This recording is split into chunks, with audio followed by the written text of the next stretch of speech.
والحلم بدأ من 100 سنة في أجزخانة الصحة في حي الموسكي في مصر. حلم شركة إيفا فارما اللي اتأسست في مصر سنة 97 وبتنتج دلوقتي مليون عبوة دواء يوميا. أول مصنع كان في الهرم وحصل على الاعتماد والجودة من جهات مختلفة عالمية ومحلية، وبتصدر منتجاتها لأكتر من 42 دولة حول العالم.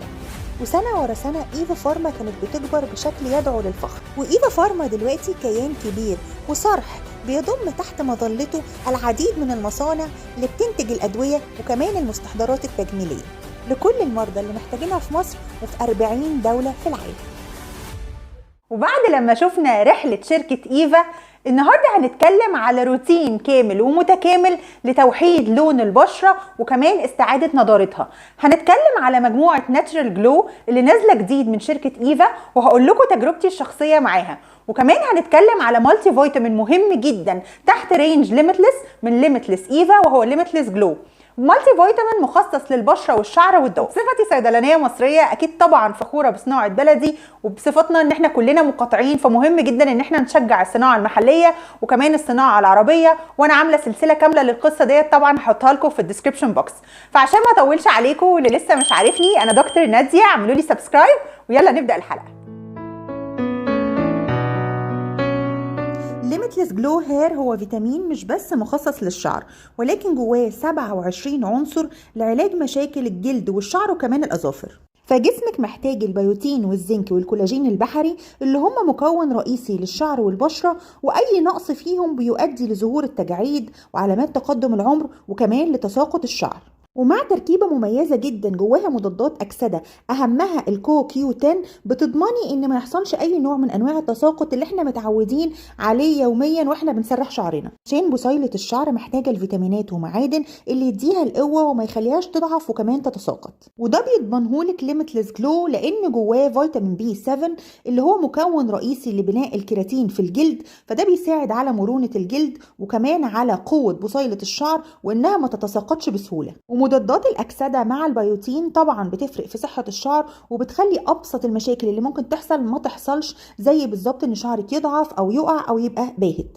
أما بقى عن دواعي استخدام الليميتلس جلو، فاحنا بنقول إن احنا بنستخدمه للشعر لمنع التقصف وطبعا التساقط وتقوية بصيلة الشعر.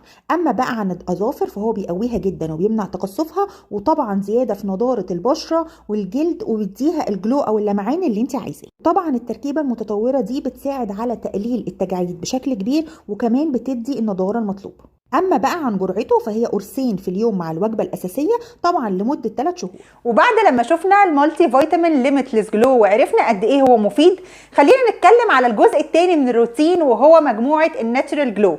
بس قبل لما اكلمكم على المجموعة هطلب منكم تعملوا لايك للفيديو ده، واكيد تعملوا لي سبسكرايب على الانستجرام كمان، لان انا محتاجاه جدا عشان افضل اقدم كونتنت، واكيد ده هيفيدني كتير في شغلي. ويلا بينا نبدأ مع الناتشرال جلو. مجموعة إيفا ناتشرال جلو بتتكون من 8 منتجات. أول حاجة الغسولات بمختلف أنواع البشرة، الغسول البشرة الدهنية والبشرة الجافة والبشرة المختلطة.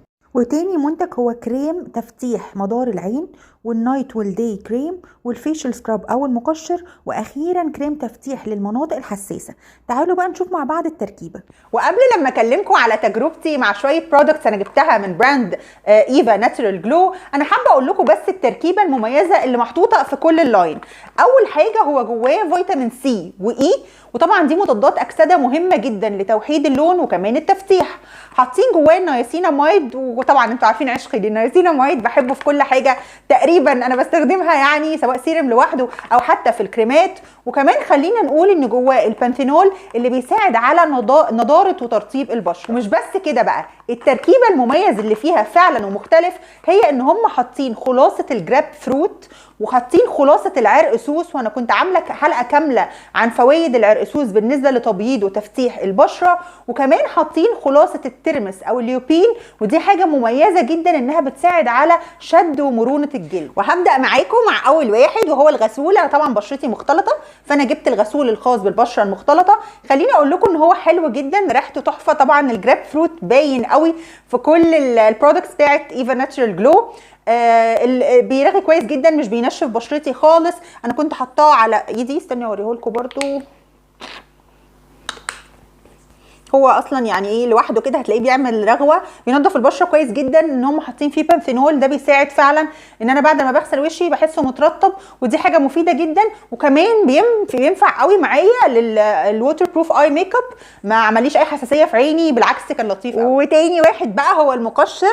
انا بطبيعتي ما بحبش المقشرات اللي هي الفيزيائيه اللي بيبقى فيها بيدز او بيبقى فيها حبيبات بتقشر البشره، ولكن انا قلت انا عايزه اجربه، هشوفه فعلا يعني جامد هارش على البشره ولا لطيف. هو ده الجديد اللي فيه او المميز اللي فيه عن بقيه المجموعه، ان هو جواه خلاصه المشمش او حبيبات المشمش. بيفكرنا ببراند سانت ايفز لو انتوا كنتوا بتستخدموه كمقشر فيزيائي، ولكن برده ستيل انا مش من الحاجات اللي بحبها قوي، فاحنا بنستخدمه ده من مره لمرتين اسبوعيا بس. عايزه اوريه لكم برده، هو البيدز اللي فيه او الحبيبات يعني مش بتوجع او مش بتجرح البشره.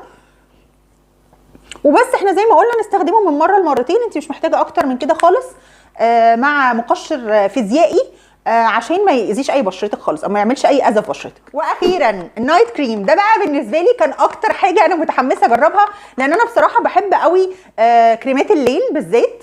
بعد لما بتحطي السيرمز بتاعتك كده تشوفي بقى الحاجه اللي تقفل عليها او تخلي الترطيب بتاع بشرتك عالي، عشان لما تقومي الصبح تحسي ان فعلا بشرتك كده يعني مشدوده وجميله. فانا جربت كريم الليل بتاع ايفا. خليني اقول لكم برده تجربتي الفيري فير معاه او الصريحه جدا معاه. هو في نسبه كحول عاليه كالعاده، مش عارفه ليه دايما في اول التركيبه بيحطوا الكحول. هو جواه شيا ونياسيناميد وطبعا خلاصه العرقسوس اللي هي الليكوريش. ده بيساعد ان فعلا بشرتك تبان ان لونها موحد وجميل، ولكن موضوع الكحول ده دايما بيقفلني. ريحته حلوه فده معناه، وريحته حلوه قوي كمان ده معناه ان هو جواه فراجرنس. انا ما بحبش عامه المرطبات الطبيه يكون فيها فراجرنس، بس برده ده مش معناه ان انا مش هستخدمه بالليل، لا هستخدمه، ولكن بالنسبه لي انا هستخدمه بعد سيرم. اي سيرم انا بحطه مسائي سواء فيتامين سي او ريتينول، وهقفل عليه بالمرطب دوت، وهستمر عليه لمده شهر. وبرده لو في اي ابديتس في تجربتي اكيد هقول لكم عليه.